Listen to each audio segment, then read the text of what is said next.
اللہ اللہ اللہ اللہ اللہ نحمده ونصلي على رسوله الكريم اما بعد فاعوذ بالله من الشيطان الرجيم بسم الله الرحمن الرحيم انما يريد الله ليذهب عنكم الرجس اهل البيت ويطهركم تطهيرا۔ درود شریف پڑھ لیجیے۔ اللہم صلی علی سیدنا مولانا محمد وعلی آل سیدنا و مولانا محمد وبارک وسلم۔ صحابہ کرام کے متعلق ذکر چھڑا تھا تو سوچا کچھ اور گفتگو بھی ان مقدس ہستیوں کے متعلق ہو جائے کہ جس میں ہم ایک غلط فہمی کا شکار ہو جاتے ہیں۔ تو سب سے پہلی بات تو یہ ہے کہ اہل بیت کا مفہوم کیا ہے اور اس کا مصداق کیا ہے۔ اس میں لوگ بہت بڑی غلط فہمی کا شکار ہیں۔ جب ہم کہتے ہیں لفظ اہل بیت تو ذہن میں یہ تصور آتا ہے حضرت علی رضی اللہ تعالیٰ عنہ، حضرت حسنین رضی اللہ تعالیٰ عنہما، حضرت فاطمہ رضی اللہ تعالیٰ عنہا اور حضرت عباس رضی اللہ تعالیٰ عنہ۔ بس یہ چند افراد کا تصور ہمارے ذہن میں آتا ہے اور ہم سمجھتے ہیں اہل بیت یہاں تک محدود ہے۔ اور باطل کا وتیرہ یہ ہے کہ پروپیگنڈا کرو، جھوٹ بولو، اتنی کثرت کے ساتھ بولو کہ لوگ اس پر سچ کا گمان کرنے لگے۔ پروپیگنڈا کرو اور اتنی شدت کے ساتھ کرو کہ آپ کے پروپیگنڈے سے آپ کا مخالف بھی متاثر ہو جائے۔ اور آیت کون سی پڑھتے ہیں؟ انما یرید اللہ لیذہب عنکم الرجس اہل البیت ویطہرکم تطہیرا۔ میں نے آپ کو پہلے بھی یہ بات شروع میں بتائی تھی رمضان المبارک کے کہ کسی آیت کا مفہوم سمجھنے کے لیے ضروری ہے کہ اس کے آگے پیچھے بھی دیکھا جائے۔ اس آیت کے آگے کیا مذکور ہے، اس آیت کے پیچھے کیا مذکور ہے، آیت کے آگے پیچھے بھی دیکھا جائے۔ اور اس وقت جو مفہوم آپ کو سمجھ آئے تو آیت کا مصداق وہی ہوگا۔ اب دیکھیے، اللہ تعالیٰ نے نبی علیہ السلام کو خطاب فرمایا، یا ایھا النبی قل لازواجک ان کنتن تردن الحیاۃ الدنیا وزینتها فتعالین امتعکن واسرحکن سراحا جمیلا۔ اے نبی علیہ السلام، آپ اپنے ازواج سے کہہ دیجئے تمہیں اگر دنیا کی زیب و زینت چاہیے تو آ جاؤ، بس میں تمہیں دے دیتا ہوں تمہارا مہر وغیرہ، اور پھر جاؤ مجھ سے آزاد ہو جاؤ گی۔ اور اگر تم اللہ اور اللہ کے رسول کو چاہتی ہو تو یاد رکھنا اللہ نے تمہارے لیے جو اچھا عمل کرنے والی ہے ان کے لیے اللہ نے اجر عظیم عطا فرمایا۔ آگے فرمایا کہ اے ازواج مطہرات، اگر تم کوئی گناہ کا کام کر لو تو تمہارا گناہ دوسروں کی بنسبت ڈبل ہو جائے گا۔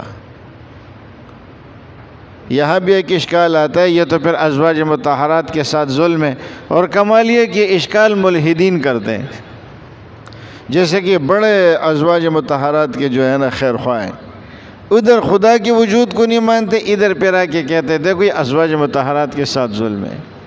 وجہ کیا ہے؟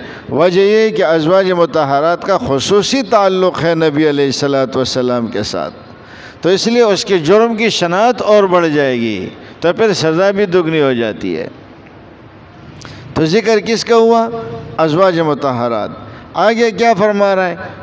وَمَن يَقْنُتْ مِنْكُنَّ لِلَّهِ وَرَسُولِهِ وَتَعْمَلْ صَالِحًا نُؤْتِهَا أَجْرَهَا مَرَّتَيْنِ وَأَعْتَدْنَا لَهَا رِزْقًا كَرِيمًا۔ پھر ازواج مطہرات کا ذکر، اور آگے فرمایا وَقَرْنَ فِي بُيُوتِكُنَّ وَلَا تَبَرَّجْنَ تَبَرُّجَ الْجَاهِلِيَّةِ الْأُولَى۔ کس کو کہا جا رہا ہے؟ ازواج مطہرات کو۔ وَأَقِمْنَ الصَّلَاةَ کس کو؟ ازواج مطہرات کو۔ وآتین الزکاۃ کس کو؟ ازواج مطہرات کو۔ اب ادھر بات ہے کہ انما یرید اللہ لیذھب عنکم الرجس اہل البیت ویطہرکم تطہیرا، تو کس کو کہا جا رہا ہے؟ پتہ نہیں مولوی یہ حق کیوں بیان نہیں کرتے۔ ہم تو اہل بیت والے ہیں۔ اچھا پھر اس کے بعد کیا فرما رہے ہیں؟ یہ آیت بھی ہو گئی، آگے کیا فرمایا؟ وَقَرْنَ فِي بُيُوتِكُنَّ وَاذْكُرْنَ مَا يُتْلَى فِي بُيُوتِكُنَّ مِنْ آيَاتِ اللَّهِ وَالْحِكْمَةِ۔ یہ بھی کس کو کہا جا رہا ہے؟ ازواج مطہرات کو۔ 28 ضمیریں اس رکوع کے اندر ازواج مطہرات کی طرف لوٹ رہی ہے، اور مراد ازواج مطہرات نہیں ہے۔ اِنَّا لِلَّهِ وَإِنَّا إِلَيْهِ رَاجِعُونَ۔ کتنی بڑی غلط فہمی ہے جو ہم میں پائی جا رہی۔ جن کو قرآن نے اہل بیت کہا ہے وہ کون ہے؟ ازواج مطہرات۔ اور جب یہ آیت نازل ہوئی تو نبی علیہ السلام نے چادر میں حضرت علی، حسن، حسین، فاطمہ رضی اللہ تعالیٰ عنہ وغیرہ کو لیا اور فرمایا کہ یا اللہ یہ بھی میرے اہل بیت میں سے، آپ ان کو بھی پاک فرما دیجئے۔ تو یہ بھی اہل بیت ہے، لیکن یہ اہل بیت کیسے ہوئے؟ نبی علیہ السلام کی دعا سے۔ ہم یہ نہیں کہتے کہ وہ اہل بیت نہیں ہے، وہ اہل بیت ہے، لیکن کس سے اہل بیت ہوئے؟ نبی علیہ السلام کی دعا سے۔ تو عجیب بات یہ جس پر قرآن کی آیتیں آئی ہے ان کو اہل بیت ماننے کو تیار نہیں ہے، حالانکہ اس کے اولین مصداق کون ہے؟ ازواج مطہرات۔ ایک صاحب نے وہ پروگرام کے اندر یہ کیا اہل بیت پر، اور یہ آیت پڑھی اور پھر یہ ساری حدیثیں پڑھی، 7-8 حدیثیں پڑھی۔ جب وہ اس پروگرام سے ہم فارغ ہوئے لائیو تو میں نے کچھ نہیں کہا، لیکن بعد میں نے انہیں فون کیا، میں نے کہا مجھے یہ بتائیں جو شان نزول ہوتا ہے وہ آیت کے نازل ہونے کے بعد ہوتا ہے یا آیت کے نازل ہونے سے پہلے ہوتا ہے؟ واقعہ پہلے ہوتا ہے اور آیت بعد میں نازل ہوتی ہے۔ یہاں آیت پہلے نازل ہوئی ہے اور واقعہ بعد میں ہو رہا ہے۔ اچھا پھر اس میں حضرت ام سلمہ آ گئی رضی اللہ تعالیٰ عنہ۔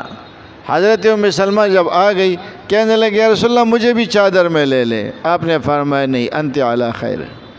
اب یہاں پر کیا کہتے ہیں کہ ازواج مطہرات اہل بیت نہیں تھے اس لیے تو چادر میں نہیں لیے۔ بابا چادر کے اندر غیر محرم لوگ بیٹھے ہوئے تھے اور ان کے لیے وہ محرم نہیں تھے، اور نبی نے فرما دیا انت علی خیر، آپ خیر پر ہے۔ کیوں؟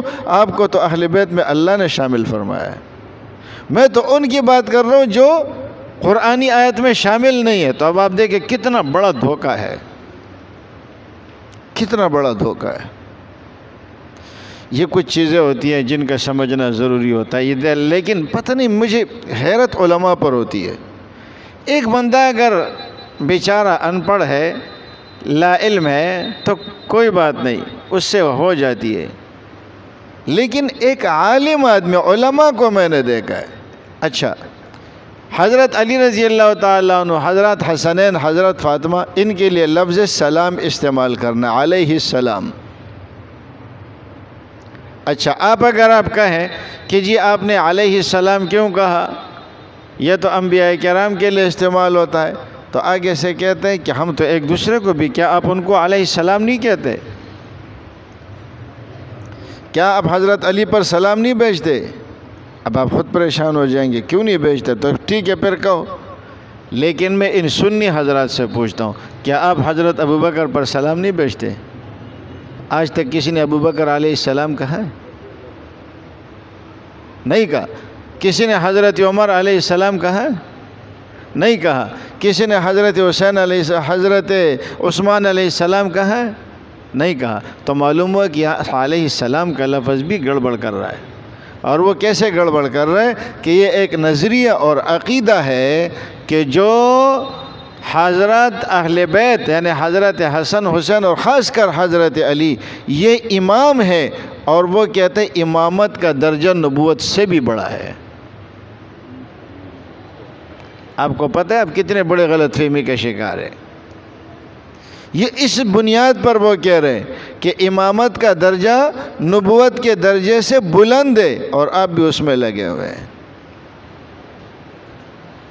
تو علیہ السلام اور لفظ امام، امام، اچھا ہم کہتے ہیں امام نہ کہا کرو، تو کہتے ہیں کہ اچھا آپ کے امام صاحب کو امام کہنا جائز ہے، حضرت علی کو امام کہنا جائز نہیں ہے؟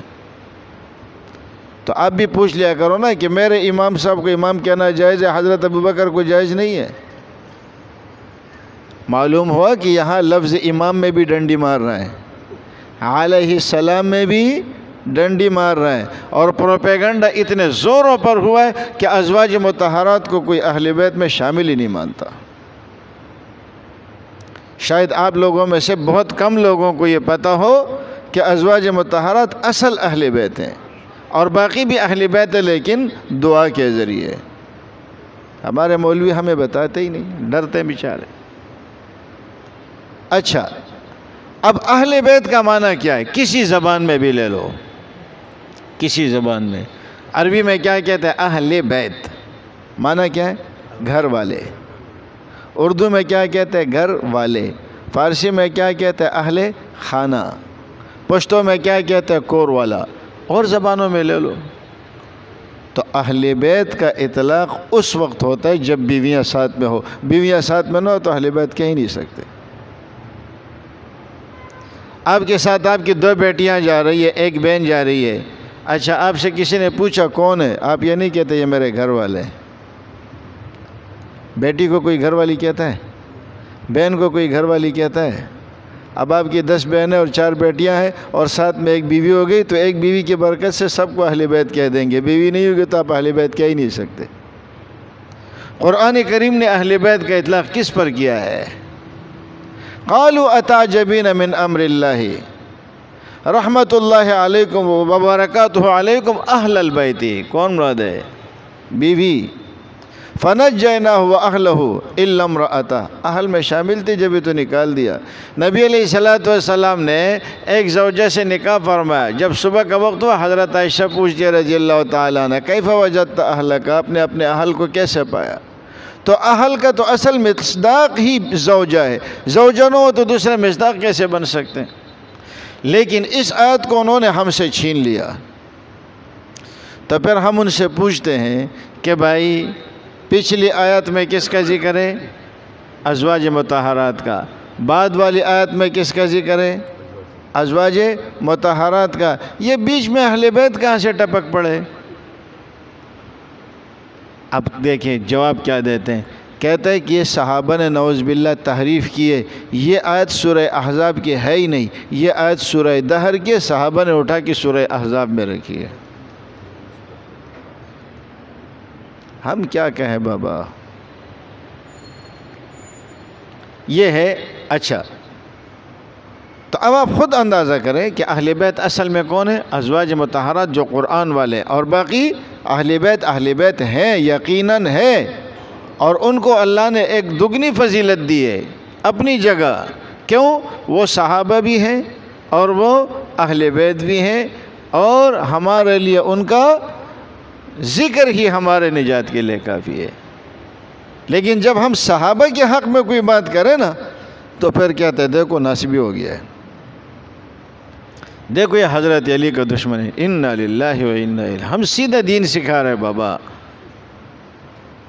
اچھا اسی طریقے سے ایک پروپیگنڈا جو صحابہ کے متعلق ہوتا ہے کہ ایک غزوے کے موقع پر، غزوہ تبوک، صحابہ کرام غزوے پہ جا رہے ہیں، بڑا سخت غزوہ تھا یہ اور بڑا لمبا قصہ ہے اس کا، تو بہت گرمی کے دنوں میں آیا ہوا تھا، تو نبی علیہ السلام نے پیچھے حضرت محمد بن مسلمہ کو خارجی امور کے لیے مقرر کیا، حضرت عبداللہ ابن ام مکتوم کو مسجد کی امامت کے لیے مقرر کیا، اور حضرت علی رضی اللہ تعالیٰ عنہ چونکہ گھر والے تھے۔ اب آپ مجھے بتائیں، میں اس مسجد کا امام ہوں اور میں یہاں سے اگر کہیں جا رہا ہوں تو میں کیا کر لیتا ہوں کہ مؤذن صاحب سے کہہ دیا آپ میری جگہ نمازیں پڑھائیں۔ مؤذن صاحب نے نمازیں پڑھانی شروع کی، اپنے شاگرد سے کہا کہ علاج کے لیے آپ بیٹھیں، علاج کے لیے وہ بیٹھنے لگا۔ تو اب آپ مجھے بتائیں میں اپنے گھر کا معاملہ آپ کے سپرد کروں گا یا آپ کے کس کے سپرد کروں گا؟ اپنے بچوں کے کروں گا نا، جو میرا رشتہ دار ہوگا میں ان سے کہوں گا کہ بیٹا تو نے گھر کا خیال رکھنا ہے، اس لیے کہ تو محرم ہے۔ تو حضرت علی رضی اللہ تعالیٰ عنہ کو مقرر کیا کس کے لیے؟ گھر کی نگرانی کے لیے۔ اور یہ ایسے ہی ہے جیسے حضرت عثمان رضی اللہ تعالیٰ عنہ کو پیچھے ان کے زوجہ اور نبی علیہ السلام کی صاحبزادی کی خبرگیری کے لیے چھوڑا تھا۔ اتنی سی بات ہے، حضرت عثمان کو بھی چھوڑا تھا، ان کے بھی سپرد کیا گیا تھا۔ تو ادھر ان کو مقرر کیا کس کے لیے؟ گھر کے کاموں کے لیے، اس لیے کہ گھر کے یہی تھے۔ اور اس کے علاوہ نبی علیہ السلام جب بھی غزوے میں گئے تو آپ نے پیچھے کسی کو چھوڑا ہے مدینہ منورہ میں، تو کل وہ اٹھ کر خلافت کا دعویٰ کرے گا کہ چونکہ نبی علیہ السلام غزوے میں گئے تھے، ایک نہیں 10 نام ہم آپ کو بتا سکتے ہیں کہ جو ان کو نبی علیہ السلام نے اپنی موجودگی میں، اپنی زندگی میں مختلف ذمہ داریوں میں چھوڑا تھا۔ تو جب حضرت علی رضی اللہ تعالیٰ عنہ آئے تو حضرت علی رضی اللہ تعالیٰ عنہ کیا کہہ رہے ہیں؟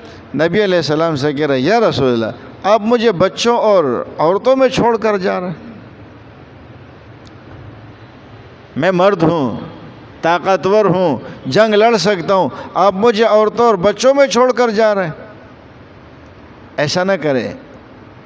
رسول اللہ صلی اللہ علیہ وسلم نے وہاں ایک بات ارشاد فرمائی، کہا کہ مجھے منافقین طعنے دے رہے ہیں کہ تو اس قابل نہیں ہے کہ نبی علیہ السلام تمہیں جنگ میں لے جائے، اس لیے تمہیں پیچھے چھوڑ رہے ہیں۔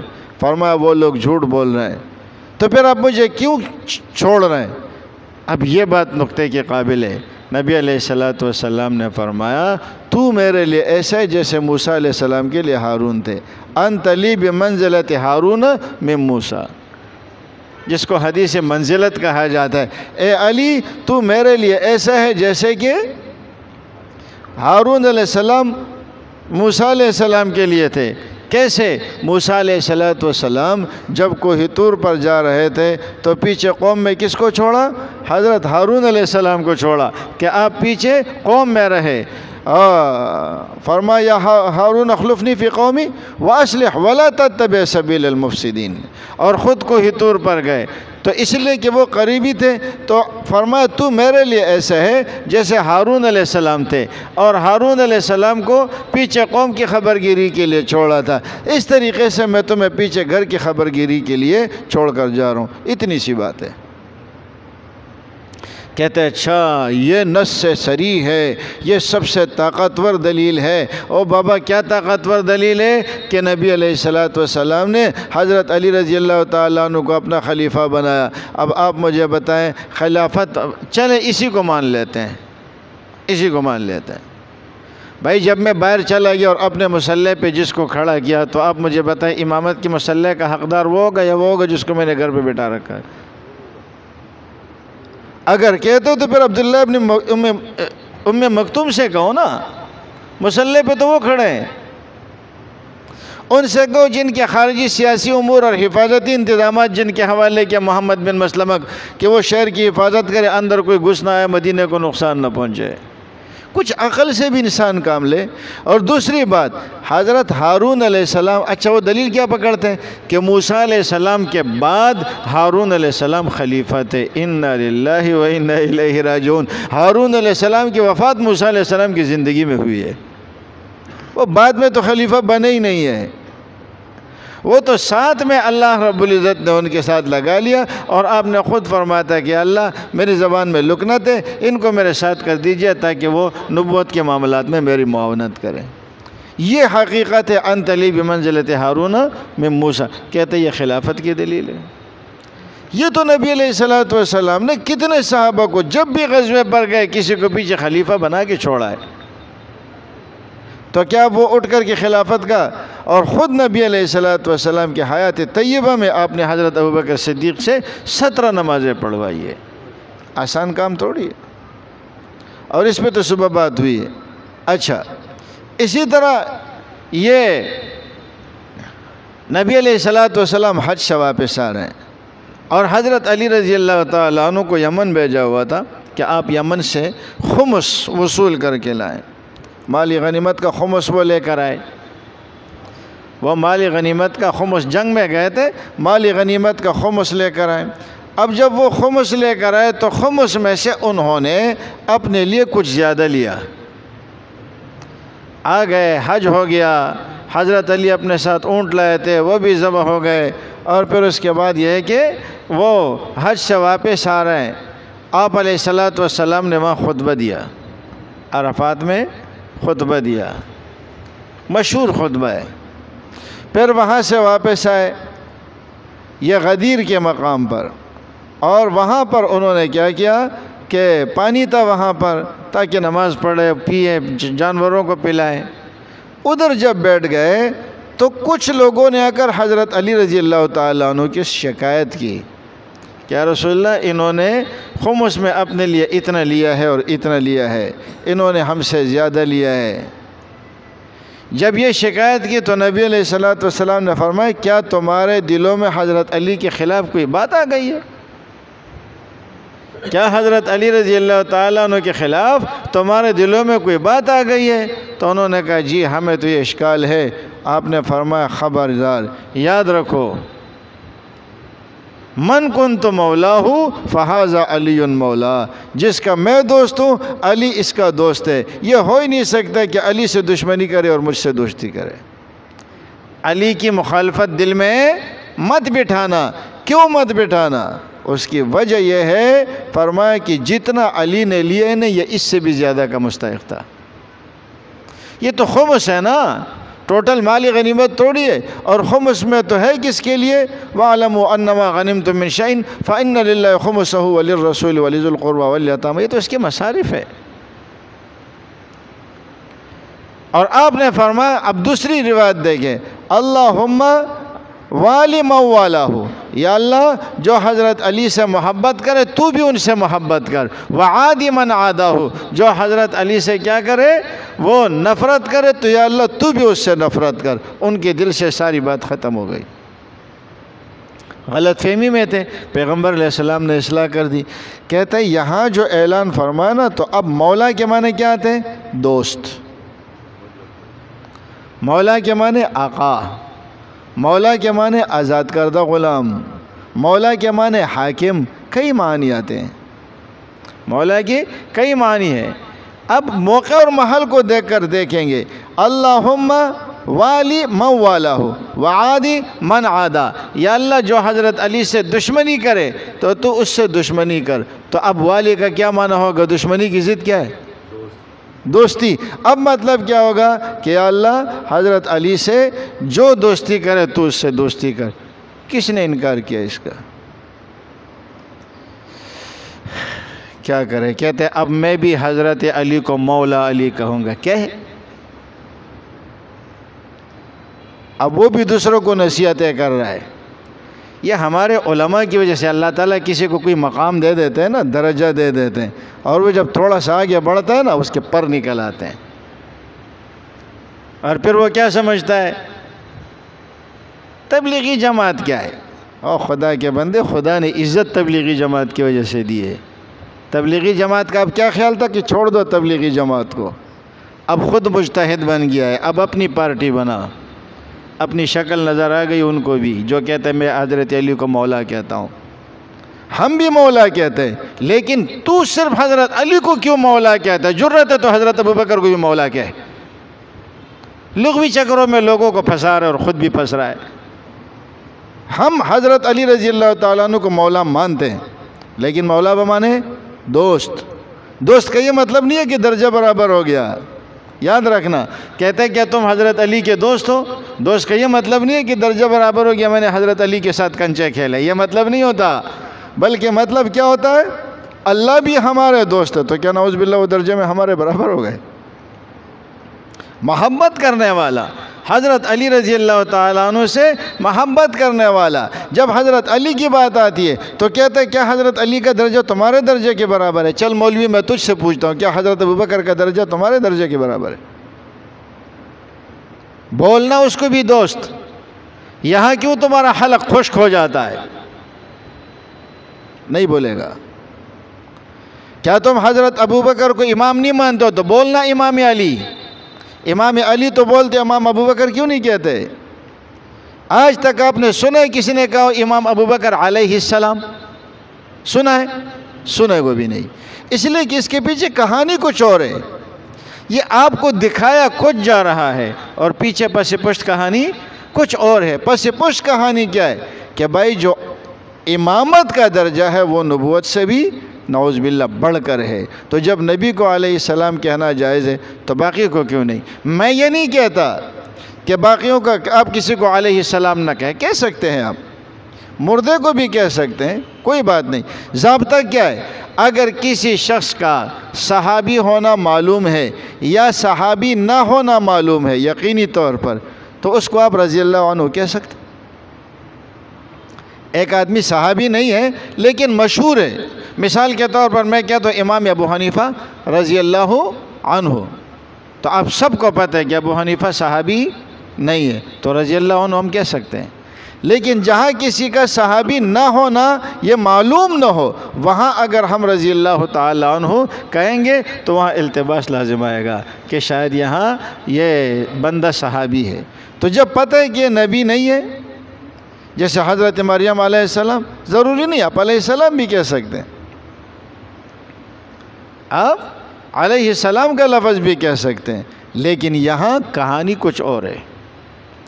یہاں مقصد وہ سلام نہیں ہے جو آپ مراد لے رہے ہیں، یہاں وہ امام مراد نہیں ہے جو آپ مراد لے رہے ہیں، یہاں علیہ السلام کے پیچھے بھی کہانی چھپی ہوئی ہے، یہاں امام کے پیچھے بھی کہانی چھپی ہوئی ہے۔ یہ جو ابھی 27 رجب کے جو کنڈے ہوتے ہیں، 27 رجب کے ہوتے ہیں، 22 رجب کے جو کنڈے ہوتے ہیں، یہ 22 رجب حضرت معاویہ کا یوم وفات ہے۔ اس خوشی میں یہ لوگ یہ کرتے تھے اور ہم لوگوں نے سیکھ لیا، اب ہم بھی لگے ہوئے ہیں۔ شب معراج کا تو مہینے کا ہی پتہ نہیں ہے، آپ کو کیسے پتہ ہے؟ اب وہ چیز ہم لوگوں میں آ گئی۔ مصیبت کیا ہے کہ ہم لوگوں میں، ہم کسی کو نہیں چھیڑتے، کم از کم اپنے دین کے بارے میں تو کچھ علم رکھو خدا کے بندو۔ بس ایک بات پروپیگنڈے کے ذریعے ہمارے اندر پیدا کی گئی ہے، حالانکہ اس کے پیچھے کہانیاں کچھ اور ہوتی ہے۔ اللہ ہمیں عمل کی توفیق میں سے